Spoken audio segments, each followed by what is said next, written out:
بسم الله الرحمن الرحيم الحمد لله رب العالمين وصلى الله وسلم على نبينا Muhammad وعلى آله وصحبه أجمعين. Bienvenue à tous dans cette série de podcasts, donc Medina Podcast comme vous connaissez. Nous allons faire aujourd'hui un sujet qui est parmi les plus importants des sujets, qui est un résumé de quelques minutes sur la biographie du meilleur des hommes, le prophète Muhammad ibn Abdillah sallallahu alayhi wa sallam. Donc on va voir un petit résumé ensemble avec mon frère Mohamed, Inch'Allah, et on va parler donc des étapes importantes de sa vie. Donc tu peux commencer, Mohamed. Bismillah ar-Rahman ar-Rahim. Donc comme vous le savez, le prophète Mohammed sallallahu alayhi wa sallam, il est né à la Mecque, dans l'année grégorienne 571 approximativement. Il est né donc de son papa Abdullah, qui était déjà mort avant sa naissance, et de sa maman Amina, donc orphelin dès la naissance de son père sallallahu alayhi wa sallam. C'était l'année de l'éléphant, l'histoire qui est très connue, donc avec Abraha et la Kaaba. Donc je vous enjoins à la sourate Al-Fil. Mohammed sallallahu alayhi wa sallam, le fils de Abdullah, le fils de Abdul Muttalib, le fils de Hashim, de Abdul Manaf, de Qusay, de Kilab, de Murrah, le fils donc de la lignée du prophète Ismaïl alayhi salam, le fils du prophète Ibrahim alayhi salam. Et avant de rentrer dans le détail de la biographie de Mohammed sallallahu alayhi wa sallam, c'est toujours bon de se rappeler de ce lien fort qu'il y a entre lui, sallallahu alayhi wa sallam, et le prophète Abraham et le prophète Ismaïl. L'histoire de la Kaaba, l'histoire de Zamzam, l'histoire de la Mecque en elle-même, qui a pu exister par la grâce d'Allah, par la cause du puits de Zamzam, et bien ceci a eu lieu avec les ancêtres de Mohammed sallallahu alayhi wa sallam. Il est également bon de mentionner que le pèlerinage du Hajj avait déjà commencé à l'époque donc de l'ancêtre de Mohammed sallallahu alayhi wa sallam, Abraham, et que Allah a fait de lui donc l'aïeul par qui la religion a été complétée, le dernier prophète et messager, le prophète Mohammed sallallahu alayhi wa sallam. Et donc il était Mohammed, le fils de Abdullah et de Amina. Il est né orphelin de père un lundi. Et l'avis prépondérant, l'avis le plus connu chez les savants pour ce qui est du mois, c'est le mois de Rabi'ul Awwal. À savoir qu'il y a beaucoup de divergences auprès des savants sur le mois exact. On sait que c'est un lundi, et on sait que c'était durant Amul Fil, l'année de l'éléphant, l'année où Abraha a envoyé, comme vous le savez, l'armée d'éléphants sur la Kaaba, comme dans la sourate Al-Fil. Durant cette année-là, il a été mentionné que la mère du prophète, sallallahu alayhi wa sallam, sa mère Amina, a vu en rêve que lorsqu'elle a mis au monde Mohammed, une lumière a émané d'elle. Et comme il était coutume chez les Arabes, elle a donné son fils Mohammed sallallahu alayhi wa sallam à des nourrices. Tout d'abord une nourrice qui s'appelait Thuwayba, puis ensuite une autre nourrice qui s'appelait Halima. Et donc elle a été envoyée auprès de la tribu des Bani Sa'd dans les montagnes de Taïf, pas loin de la Mecque. Et donc il a grandi là-bas, alayhi salatu wassalam, auprès de Halima Sa'diya. La coutume, c'est que la nourrice rend l'enfant, en général, après 2 ans d'allaitement. Sauf que Halima, après les 2 ans d'allaitement, elle n'a pas voulu le rendre. Pourquoi, Mohammed ? Tout simplement parce que ce bébé-là n'était pas comme les autres, c'était un enfant béni. Et Halima a constaté ces miracles assez rapidement, dès qu'il est parvenu avec elle. Et logiquement, quand tu es une nourrice et que tu as un enfant béni, tu vois la bénédiction d'Allah subhanahu wa ta'ala autour de toi de par sa présence, eh bien, t'as pas envie de se séparer de lui. Elle a essayé donc de le garder le plus possible. Elle a même dit à sa mère, laisse-le avec moi, etc. Jusqu'à qu'un jour, elle a retrouvé Mohammed sallallahu alayhi wa sallam avec une cicatrice sur son torse. Chose qui l'a effrayé et qui l'a forcé donc à le renvoyer précipitamment chez sa mère à la Mecque. C'était quoi cette cicatrice ? À l'âge de 4 ans, alors que Mohammed jouait dehors avec ses frères de lait, il a reçu la visite de l'ange Gabriel. Et l'ange Gabriel a ouvert sa poitrine, et elle avait son petit cœur. Et il a enlevé de son petit cœur al-hadh de Shaitan, la part de Satan, que dans chaque être humain se trouve dans le cœur de Bani Adam. Donc Mohammed sallallahu alayhi wa sallam avait un cœur pur, purifié par l'ange Gabriel durant son enfance. Après cet événement-là, Halima a retrouvé Mohammed, choqué, avec une cicatrice sur sa poitrine, et donc elle n'a pas compris ce qui lui est arrivé. Au début, ses frères de lait ont pensé qu'il avait été assassiné, alayhi salatu wassalam. Et c'est pour cette raison-là que donc Halima l'a rendu à contre-cœur à sa mère, effrayée pour lui. Il avait donc l'âge de 4 ans. Et donc il est rentré des montagnes de Taïf vers la Mecque. Il est resté avec sa mère Amina pendant 2 ans, de 4 à 6 ans. Puis à l'âge de 6 ans, sa mère a voulu rendre visite à sa tribu, la tribu des Bani Najjar, qui se trouvait à Yathrib, Médine. Et donc il est parti avec elle durant ce voyage vers Médine.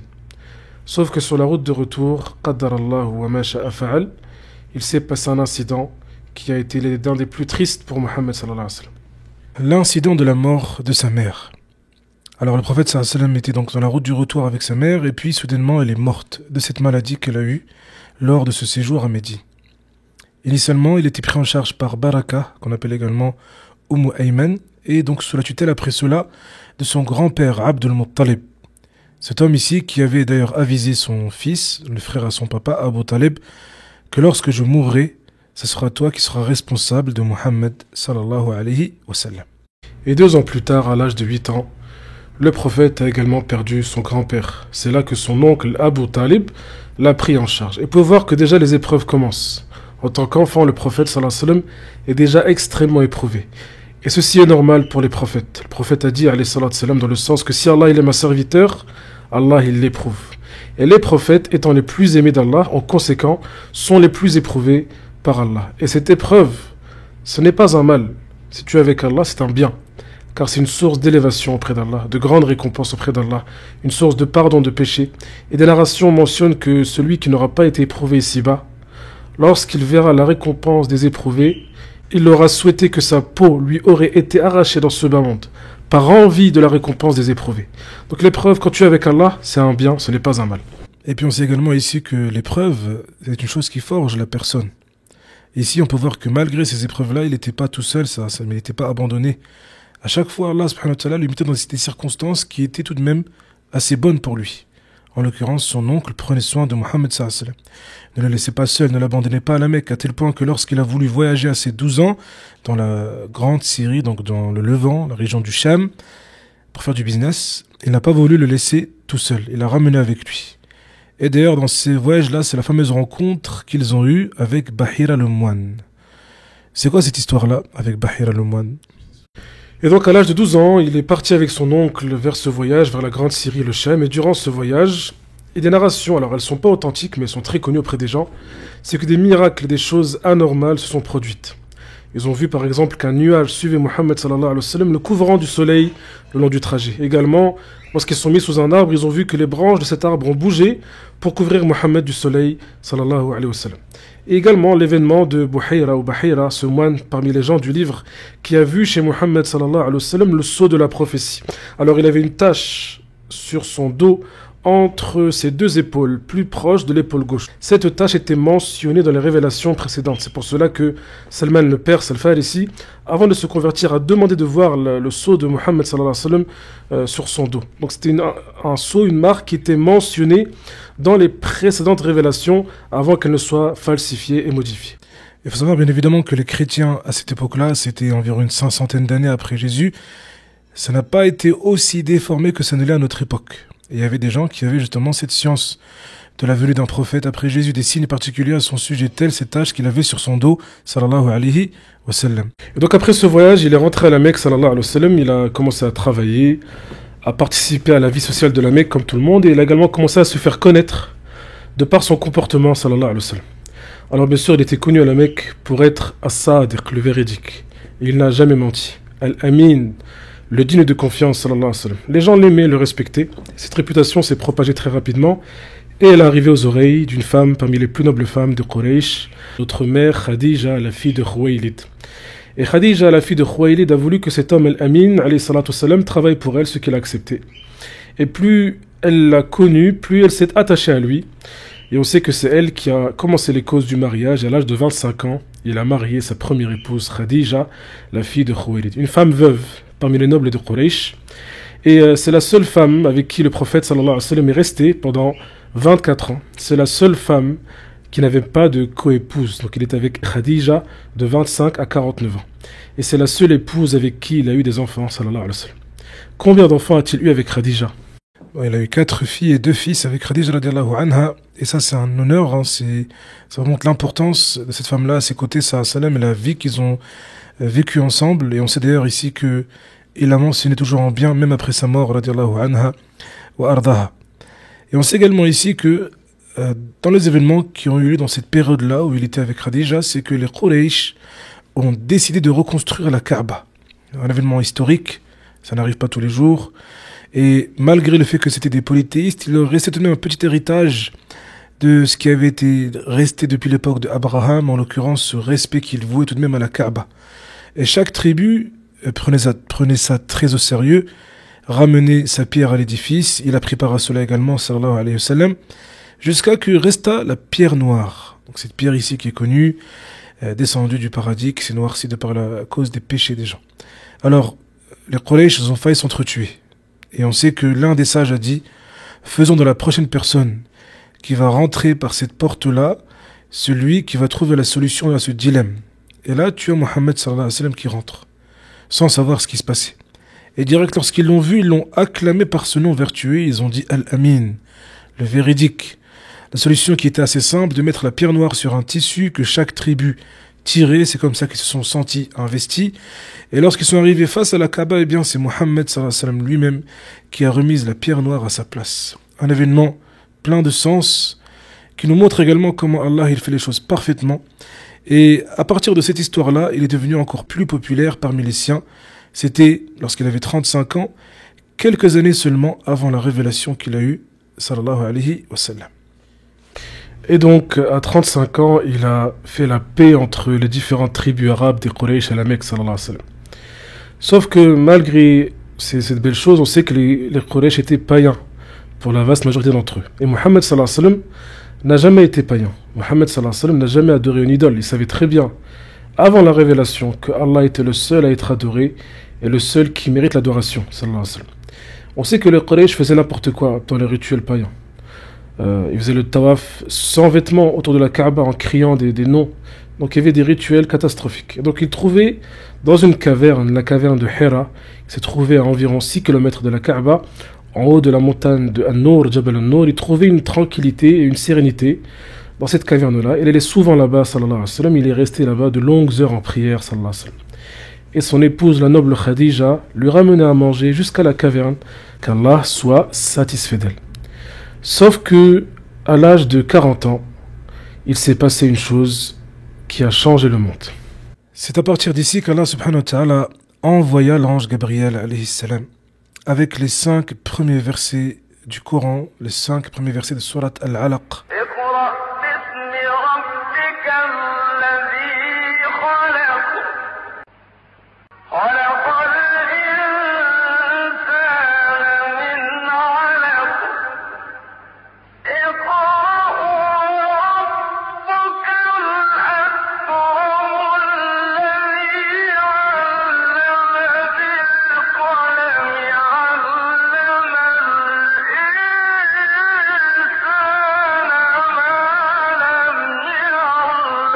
Iqra bismi rabbika alladhi khalaq, dans le sens lis au nom de ton Seigneur qui a créé. Un événement qui a changé la vie du prophète sallallahu alayhi wa sallam et qui a changé le monde. La lumière de la révélation divine s'est éclairée et à partir d'ici a été envoyé donc le prophète à toute l'humanité sallallahu alayhi wa sallam. Et donc il a prêché en cachette durant les premières années après la révélation, de 40 à 43 ans, ce qu'on appelle la da'wa sirriya. Donc il a prêché à Khadija, qui était bien sûr la première à se convertir. Ensuite, Abu Bakr as-Siddiq était le premier parmi les hommes à se convertir et Ali le premier enfant. D'autres compagnons ont suivi tels que Sa'd bin Abi Waqqas et d'autres sahaba radhiyallahu anhum. Donc pendant 3 ans, il a prêché en secret. Mais à 43 ans, Allah lui a ordonné de prêcher en public. Allah lui a révélé parmi d'autres versets qui disent Fasda' bima tu'mar. Donc Mohammed, avec beaucoup de courage, sallallahu alayhi wa sallam, il a obéi à l'ordre d'Allah et il a commencé la prêche publique. Et donc il a appelé sa tribu et son peuple publiquement à la ilaha illallah ou tawhid, à l'adoration d'Allah seul, sans aucun associé. Et parmi la prêche qu'il a fait publiquement, sallallahu alayhi wa sallam, c'est qu'il a rassemblé son peuple face à lui lorsqu'il était sur le mont de Safa, leur annonçant qu'il était le prophète, sallallahu alayhi wa sallam. Avec la première personne qui s'est interposée à lui publiquement, son propre oncle, pas Abu Talib, mais Abu Lahab. Et la réponse très connue dans le Coran, que nous connaissons tous. يدا أبي لهب وتب ما أغنى عنه ماله وما كسب. Et à partir de là, les épreuves ont commencé. Les Quraysh ont opprimé les musulmans d'une manière la plus dure qu'on puisse imaginer. Il y a des exemples très connus comme Soumeya, la première martyre femme en islam, ou comme Bilal radiallahu anhu, torturé jour et nuit par son maître à cause de cette religion qu'il a choisi de croire, radiallahu anhu mardahum. Une période où également ils ont fait un exemple de foi. Ces compagnons ici qui souffraient mais qui se sont attachés, car la lumière de l'islam était rentrée dans leur cœur. Et lorsque cette lumière-là rentre dans le cœur de la personne, tu ne peux pas l'enlever, même si tu les tortures jour et nuit. Et donc la persécution n'en fait que de s'accroître et de s'agrandir, au point que le prophète sallallahu alayhi wa sallam, quand il avait 45 ans, a dit aux musulmans de quitter la Mecque et d'aller se réfugier en Abyssinie, al-Habasha, auprès du Nagus al-Najashi, le roi des Abyssiniens, qui était un homme chrétien, juste et connu pour sa gentillesse et son soutien des opprimés. Et donc il a accueilli cet homme, les musulmans, venus à lui. Parmi eux, il y avait Uthman ibn Affan. Donc ils ont traversé la mer Rouge de l'Arabie vers l'Éthiopie. Et cet homme, al-Najashi, s'est converti à l'islam par la suite, alhamdulillah rabbil alamin. Et donc beaucoup sont partis en Éthiopie. Et ceux qui sont restés à la Mecque avec Mohammed sallallahu alayhi wa sallam sont ceux qui ont le plus souffert. Les Quraysh n'ont fait que d'augmenter leur persécution. Et quand il avait 47 ans, ils ont fait ce qu'on appelle al-Hisar. Les Quraysh ont placardé sur la Kaaba des affiches interdisant toute transaction sociale avec les musulmans, entre autres. Et donc ils leur ont empêché l'achat, la vente, le mariage, les mis de côté pendant 3 ans dans une vallée, la vallée des Bani Hashim. Une année qui était donc très compliquée. 3 ans de famine ont eu lieu. Ils ont même dû manger des feuilles des arbres et mettre des pierres sur leur estomac pour ne pas sentir la douleur de la faim. Après donc cet événement-là, ce qu'on appelle Al-Hisar, a eu lieu la fameuse année de la tristesse, Amul Huzn. C'était lorsque le prophète Mohammed sallallahu alayhi wa sallam avait 49 ans. Et nous savons ici que les épreuves ont commencé à être de plus en plus difficiles sur le prophète sallallahu alayhi wa sallam. L'année donc de la tristesse dans laquelle Khadija radiallahu anha est morte, sa chère épouse qu'il aimait tant et qui était à ses côtés et à ceux des musulmans dans la période la plus difficile. Et 3 jours seulement après cela, eh bien c'est la mort de son oncle Abu Talib avec qui il a grandi sallallahu alayhi wa sallam. Et en plus de ça, sans qu'il ne se soit converti à l'islam. Car malheureusement cet oncle-là a été éprouvé par le tribalisme et la réputation, alors que le prophète sallallahu alayhi wa sallam a fait de son mieux pour le guider vers la religion d'Allah subhanahu wa ta'ala. Et comme vous le savez, une des plus grandes épreuves pour Mohammed sallallahu alayhi wa sallam, c'est la mort de son oncle qui est mort païen. L'homme avec qui il a grandi depuis qu'il avait 8 ans, l'homme qu'il aimait comme on aime un père, alayhi salatu wassalam. Et cet homme-là, on sait qu'il lui a dit dans son lit de mort avant qu'il meure, « Dis la ilaha illallah, une parole par laquelle je pourrais intercéder auprès de ton Seigneur. » Et à ce moment-là, Abu Jahl lui a dit « Vas-tu quitter la religion de tes 2 ancêtres ?» Et donc il s'est fait influencer, et qadar Allah wa ma sha'a fa'al, il est décédé sur la religion des ancêtres, donc celle des polythéistes. Et Allah a révélé, comme vous le savez dans le sens du verset, que tu ne guides pas ceux qui tu aimes, mais c'est Allah qui guide qui il veut.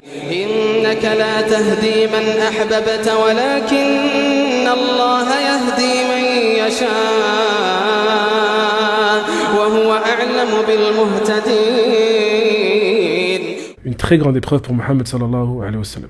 Également, après la mort de son oncle, il est parti vers Taïf et pour prêcher en espérant y trouver du bien, et qadar Allah, il a été accueilli à coups de pierre sallallahu alayhi wa sallam, ils l'ont chassé jusqu'à que le sang a coulé sur ses sandales sallallahu alayhi wa sallam.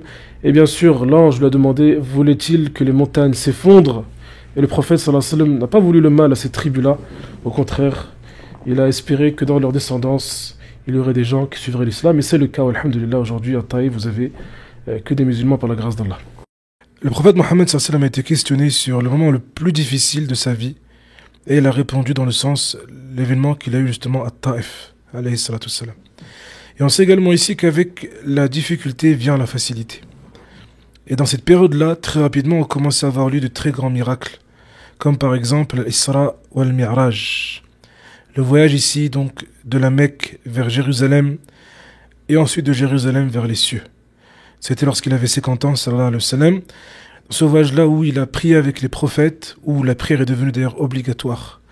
Et un voyage qui a été donc une force pour le prophète sallallahu alayhi wa sallam, un raffermissement. De très grands miracles également, comme la séparation de la lune en 2. Et également ici, ces gens qui sont venus de Médine lors du pèlerinage du Hajj, lorsqu'il avait 51 ans, sallallahu alayhi wa sallam, témoigner, donc attester de l'islam et faire ce qu'on appelle le serment de Al-Aqaba. C'était un petit groupe de Médinois, et il a envoyé l'un des compagnons qui s'appelait Mus'ab ibn Umayr, radiallahu anhu, d'ailleurs un homme qui a une histoire magnifique, je vous enjoins un petit peu de l'étudier si vous en avez l'occasion. Et, subhanallah, en une année seulement, plus de la moitié de la ville de Médine était déjà musulmane, par la cause de la da'wa de Mus'ab, radiallahu anhu, qu'on appelle également le premier émissaire en islam. Ce qui fait que Mus'ab est revenu donc environ un an après, donc dans le deuxième Hajj, qui a eu lieu lorsqu'il avait 52 ans, sallam, avec un groupe plus grand, et qu'ils ont fait également le serment d'allégeance au prophète sallam, de l'Aqaba, et l'islam a commencé à se structurer, à se rediriger vers Médine. Sauf que dans la deuxième serment de l'Aqaba, il y a eu une chose qu'ils ont dit, qu'ils n'avaient pas dit dans le premier serment.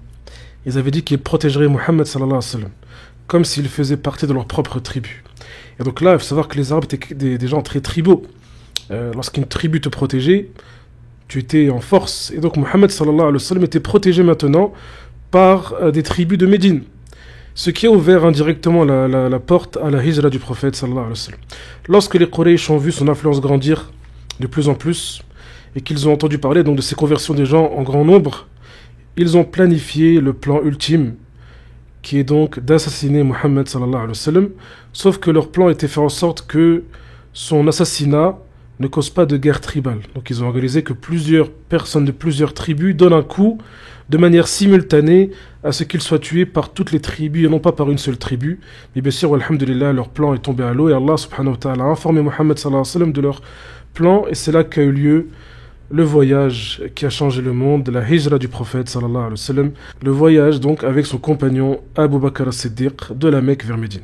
Ils sont d'abord cachés pendant 3 nuits dans la caverne de Thawr, puis ils ont pris un chemin qui a duré environ 12 jours jusqu'à rejoindre Médine par la grâce d'Allah, sain et sauf. Et il a été accueilli par les Ansar, et alhamdulillah, un moment de joie et de bonheur a eu lieu, et la prophétie, par la grâce d'Allah, a eu lieu. Un chemin qui était tout à fait inhabituel, ils ont pris la route côtière avant d'arriver à Médine. Et il a été accueilli, comme mon frère vient de mentionner, par les Ansar dans la région de Quba. C'est là-bas, ici, où le prophète s'est installé, sallallahu alayhi wa sallam, pendant environ 2 semaines, et a commencé la construction de la première mosquée qu'il a construite, la mosquée de Quba. Cette mosquée dans laquelle, à Médine, on sait que quiconque fait ses ablutions chez lui et se dirige là-bas pour y prier une prière aura la récompense d'une umrah. Et on sait également ici que, très peu après cela, il s'est dirigé, sallallahu alayhi wa sallam, vers le centre-ville de Médine. Et sa chamelle était guidée par Allah subhanahu wa ta'ala. Mais avant ça, il a été arrêté par une tribu qui lui ont demandé au prophète sallallahu alayhi wa sallam de prier également avec eux, comme il a fait avec la tribu qui vivait dans la région de Quba. C'est là-bas qu'il a prié la première khutba du vendredi. Donc, en tant que prophète à Médine, sallallahu alayhi wa sallam, même si des narrations rapportent que Mus'ab aurait déjà fait la khutba, mais ça, c'est celle de Mohammed sallallahu alayhi wa sallam. Et c'est là où nous avons aujourd'hui à Médine cette mosquée qu'on appelle la mosquée du vendredi. Et ensuite, il est arrivé au centre-ville, et la chamelle s'est assise dans un endroit qu'on appelle Al-Mirbad. C'était un endroit dans lequel les gens séchaient leurs dattes, et qu'il a compris, sallallahu alayhi wa sallam, que c'est là-bas qu'il devait construire la mosquée prophétique. Et donc la mosquée prophétique a été construite, elle faisait environ 1000 mètres carrés. Et puis l'année qui a suivi, à 54 ans, la Qibla a changé de Jérusalem vers la Mecque. Donc pendant 14 ans, les musulmans priaient en direction de la Palestine. Également, le jeûne de Ramadan a été légiféré.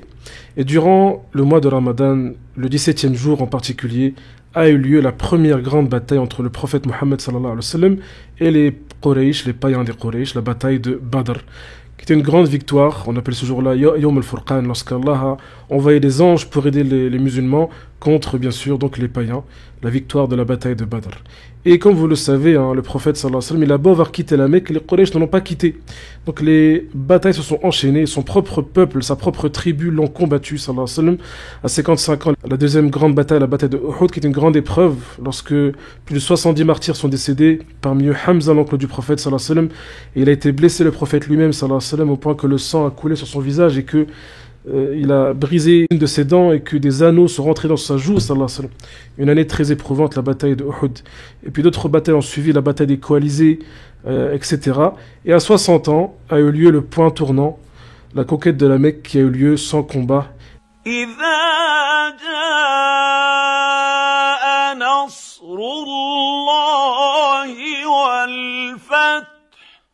وَرَأَيْتَ النَّاسَ يَدْخُلُونَ فِي دِينِ اللَّهِ أَفْوَاجًا فسبح بحمد ربك واستغفره إنه كان توابا. Et donc après avoir conquis la Mecque, le prophète sallallahu alayhi wa sallam a libéré les prisonniers qui étaient ses ennemis. Donc il n'avait pas de rancœur sur son cœur sallallahu alayhi wa sallam. Et ils ont également purifié la Kaaba des idoles qui s'y trouvaient. Ce qui est magnifique, subhanallah, c'est qu'en seulement 9 ans après l'Hégire, l'islam est arrivé du Yémen jusqu'à Tabouk. La Mecque et Médine étaient déjà musulmanes, le Hajj était déjà accompli, avec plus de 100 000 compagnons avec le prophète sallallahu alayhi wa sallam à Arafat. Et c'est là-bas qu'Allah révèle le verset magnifique où il a dit اليوم أكملت لكم دينكم وأتممت عليكم نعمتي اليوم أكملت لكم دينكم وأتممت عليكم نعمتي ورضيت لكم الإسلام دينا. Dans ce jour-là, la religion d'Allah a été complétée, sa mission arriva à sa fin. Il est mort seulement quelques mois sallallahu alayhi wa sallam, après le Hajj, à l'âge de 63 ans, chez Aïcha, où il est enterré jusqu'à notre époque actuelle. Il a été rapporté qu'il est décédé des conséquences d'un empoisonnement qu'il aurait subi d'une femme juive lorsqu'il était à Khaybar sallallahu alayhi wa sallam. Et on sait que les compagnons sont arrivés jusqu'à la région de la Chine, de la Perse, du Turkistan. Ils ont combattu les Romains, ils sont arrivés dans la région de la Palestine, la Géorgie, l'Arménie, la Tunisie, la Libye, même la région de l'Inde, en 20 à 30 ans seulement après la mort du prophète sallallahu alayhi wa sallam, sans internet, sans avion, sans voiture, avec des montures, avec l'utilisation des premiers bateaux et des premiers ports à l'époque de Uthman ibn Affan, un signe de comment Allah a propagé sa religion sur terre